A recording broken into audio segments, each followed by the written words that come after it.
Well, this is a moment the world is watching closely. With the capture of Venezuela's president, questions about power, stability, and what comes next are urgent. Joining us now to help us make sense of this historic moment is General Wesley Clark, former NATO Supreme Allied Commander, to break it all down. Thank you for joining us. Thanks, Danielle. General Clark, tonight the world is watching Venezuela. Earlier today, the world saw images and heard reports of Venezuela's sitting president taken into custody. In your judgment, how rare and how destabilizing is a moment like this? We took Manuel Noriega into custody in 1989. We ran an operation just before Christmas that year, and we had legal rights to do so. We still controlled the Panama Canal Zone. He was a threat to Americans in the Panama Canal Zone and a threat to U.S. national security. So we had a lot of legal basis to do this. So we brought him to the United States, tried him, and he served prison time.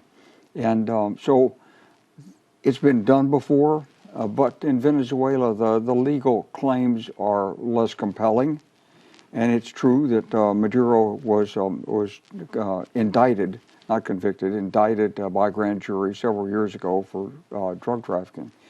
But it's strange that the president of Honduras, who was convicted of drug trafficking on almost the same charges, was just released by President Trump to go back to Honduras.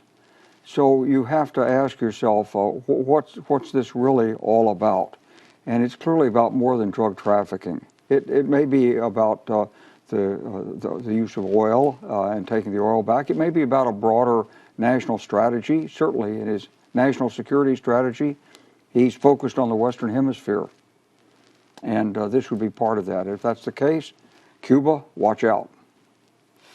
When a head of state is captured, what are the first military and security risks that keep commanders such as yourself up at night in the hours that follow? We've got to plan on how to take him. And to do that, you've got to know where he is. You've got to have all the intelligence. You've got to have multiple backup plans in case this goes wrong, that goes wrong, the helicopter doesn't work, he's not quite where he said he was, there's 2 extra guards that you didn't count on, et cetera, et cetera. So you go through those things in excruciating detail, and then you've got to have an extraction plan. So in this case, according to what the chairman of the Joint Chiefs briefed us today, they had an extraction plan. They had air cover overhead. And so they knew that when those helicopters took off carrying Maduro and his wife, that there wasn't going to be any resistance to it. And it's all about exquisite military planning. And it's done at multiple levels. And it's war gamed again and again and again at every level. We did this when I was a commander in NATO. We were taking prisoners in Bosnia. We did it exactly the same way. Somebody gives you the plan, then you start looking at it. You say, well, what about this? What about that? What about this? Is there a backdoor entrance? Could he get out the stairs? Could he jump out a window? Who's back there? What if there's... And you ask all the what-if questions. And then gradually the whole plan comes together. And I'm sure this plan was briefed up to the White House. Supporters are calling this a decisive break from the past, and critics are calling it a dangerous escalation. From a military standpoint, what determines which version becomes reality? Well, it's not a military question, to be honest with you. It's more of a policy question. So there's no doubt the military operation was superb. And it should have been. We've been practicing and executing operations like this since we failed in 1980 to rescue the Iran hostages.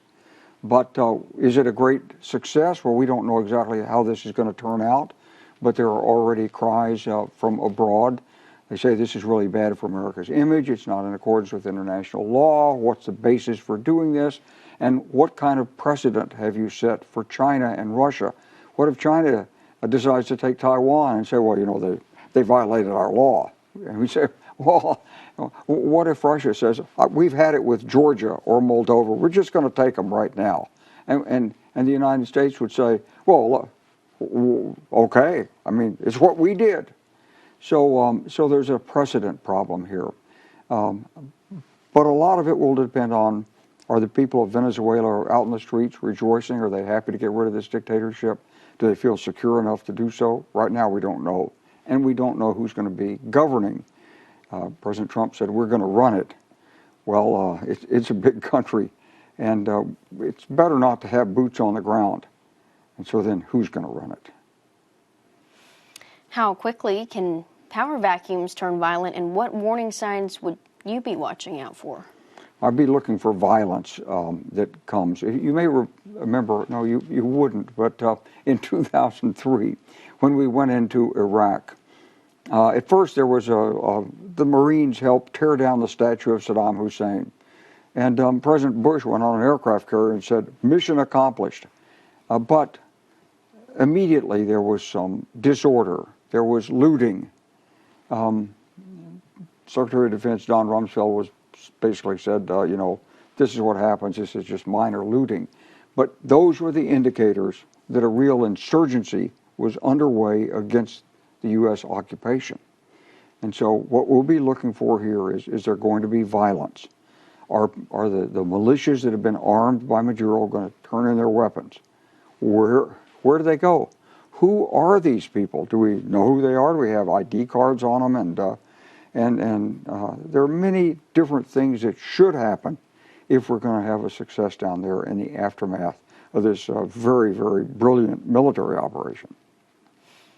For the Venezuelan military and security forces, what happens next? Is loyalty decided in minutes, days? Is it decided long before? We've seen people, Venezuelan people in the streets basically chanting. They're excited, some of them, that this has happened. And then we have others inside the country that really supported their president. I think the military at the top is probably complicit, probably paid off, may have provided security for the drug smuggling operations, probably got money from various illicit funds, and probably was trained somewhat by the Iranians or the Russians or the Chinese or something like this. So they're going to be tough nuts to crack, probably. As you get lower down the chain of command, there'll be people who are more amenable and probably will go which way the wind blows. So if the people are really happy about this and they're rejoicing in the streets, which we haven't seen yet, to my knowledge, then the military might, support them. At least, the captains and below. The colonels and generals, not so clear. Like you mentioned before, we've seen this in many other countries. The leader is gone, but the system remains. How hard is it to dismantle a regime versus removing a person? Well, in this case, I think it's going to be very difficult because before Maduro, there was Chavez.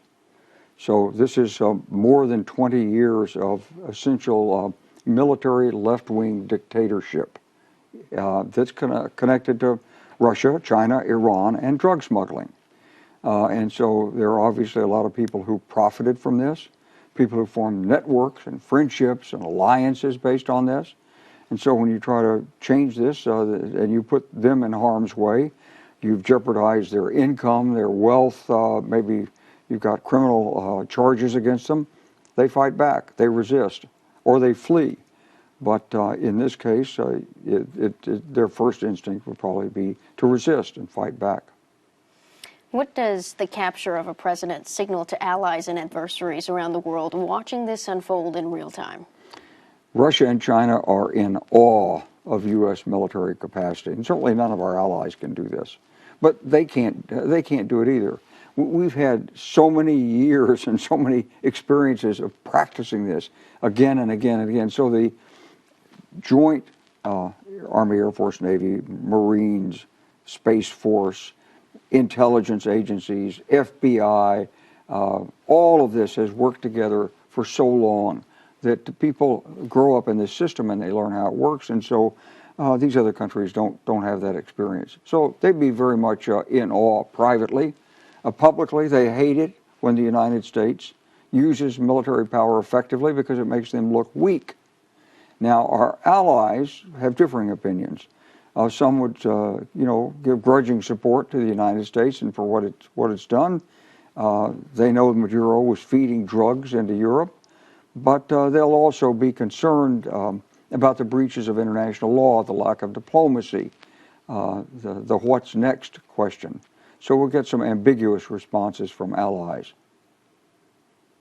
There are legal questions now moving just as fast as military ones. What are the consequences when a foreign head of state is detained, especially for international law? Well, I'm not an international lawyer. It's a little hard to fully answer this, Daniela, but basically he's under charges in the United States. We did this to Noriega, and we did it to the president of Honduras after he got out of office. So now we've snatched a man who was actually in office, but we say it was, he stole the election. And I think that's pretty widespread. So he wasn't a legitimate president. He may have been a legal president, but not a legitimate president. And so I think the international consequences are, it's a sort of rough form of, let's say, justice. It may not be exactly legal, but it is a form of justice. Now, we've spent 80 years since World War II trying to create an international legal system that would prevent conflict. We had the United Nations, we have the Organization of American States, we had NATO, we had all these international organizations, and for the last 35 years, the United States has not liked these organizations. So we've had consistent problems of not wanting to fund the United Nations, saying we're not going to abide with the International Criminal Court. We're not going to do this, we're not going to do that, we want to go our own way. And I think what we've done in Venezuela is a sort of culmination of that trend. And it makes other friendly powers, democracies that are our natural allies, it makes them uneasy. Does today mark the beginning of relief or the start of a deeper uncertainty? Well, it's too early to know whether it's relief or uncertainty. I think for the people and the Venezuelans in the United States who came here as refugees and determined to hate the regime anyway, yeah, it sounds great. But then they have their own questions, their family's welfare, their property they left behind, what will happen to the country, can they go back, should they go back, are they better off here? There'd be a lot of questions even for the Venezuelans who are here in the United States. And for the United States itself, President Trump first said no boots on the ground, but then, you know, he says we might have a second wave of strikes, and so that's a threat to the government that's down there. And then we might put boots on the ground to seize the oil. Now, the United States has done this before in Latin America. After all, we conspired with a group of Colombians to seize Panama, which wasn't even a country until we decided to go in and take the ground and open it up. During the 1920s, we invaded what were called banana republics because they weren't conducive to the United Fruit Company's banana plantations. And so we've got a bad reputation in Latin America for intervention, to be honest with you. And we've always tried to offset this by offering friendship, by having, as President Clinton had, the Summit of the Americas. We've tried to treat these nations with respect. And the problem is now with this operation, it clearly doesn't show respect. So it cuts against the grain of what we've tried to represent for 80 years since World War II. And history shows the day after is often harder than the day itself. What are the most common mistakes made in the aftermath of a leader's capture? Well, the most common mistake is not to plan for it. And so many times we haven't planned for it. We didn't plan for it in the Afghanistan operation in 2001. We didn't plan for it in 2003. Now, if we planned for it here is not clear yet, but there seems to be at least some miscommunication with the vice president of Venezuela, who President Trump said she'll cooperate, and then she says, give us our president back. So it sounds like at least there's miscommunication. We don't know what the real plans were. But the typical thing that happens is that you go in without knowledge of who your friends are, who's going to oppose you, how to conduct yourselves. You go in without, if you're on the ground, without the right number of interpreters, so you don't really understand the situation that you're in at the bottom. And then the people on the ground make mistakes. Soldiers, Marines, they make mistakes. In Afghanistan, we got involved in personal quarrels. Someone would say, that family stole my bicycle. Okay, what is the sergeant going to do about this? And he doesn't know whether it's true or not. So when you get into these situations, you make enemies. So what you don't want to do is go in and make a lot of enemies right away. So, but in this case, we don't have anybody on the ground. So we don't know what's going to happen. And hopefully these militias that have been armed by Maduro won't suddenly come out and say, okay, we know who the opposing civilians are. We're going to eliminate them right now before the Americans can intervene. Hopefully that won't happen. Before he left, he declared an emergency and asked the military to protect the country. Right. So how dangerous is it for us to go back there? Well, I think we could handle ourselves militarily if we went in, but were we to stay as an occupying power, what happens in every case is that first, your adversaries are intimidated, then they're looking carefully at you, and then they begin to see your patterns of behavior, and then they begin to see vulnerabilities, and pretty soon there are snipings, ambushes, roadside bombs, improvised explosive devices, and other things that are bad. So you get this initial shock, this intimidation when you first go in, and then after that, when it wears off, that's when trouble rears its ugly head. What do you think the intentions were behind this? I mean, we've seen in the news, we've seen in the headlines, several boat strikes. You know, they're trying to stop the drugs from coming in. Do you think that's the intention? Are we just talking about narcotics and drugs here, or is there something behind this? I think you'd find that there are different levels of commitment to different objectives from those in the administration. So there's some in the administration who say, look, this guy's bringing in the Russians and Chinese, he's supporting the Cubans, he's a potential threat to the United States in conventional military terms. We need to get him out of here and clean up our own hemisphere. And you find others who'd say, well, the real problem is he's releasing people and forcing these thugs to come into the United States, and he's setting up a sort of fifth column of thugs and people in the United States to get rid of. And you find other people who'd say it really is about the drugs, and he has had a major role, not the only one down there who's doing it, but a major role in pushing drugs into the United States. And he knows it harms the country and harms young people, especially in this country. He's doing it. And then there'd be others who would say, well, the big thing there is he wasn't legitimately elected, and the presence of someone like this erodes democracy. So you have 4 or 5 major motives for going in there. Now, we hear back from a lot of people, and there are certain individuals that the president pardoned for having involvement with drugs. Oh, you're talking about President Hernandez of Honduras. Yes. Yes. Yeah. Why? There's no real explanation. What's the difference? That's a very good question. You're the first one today that I've heard ask it, but I'm sure it'll be asked very clearly when this goes in front of the U.S. Congress. Another question for you.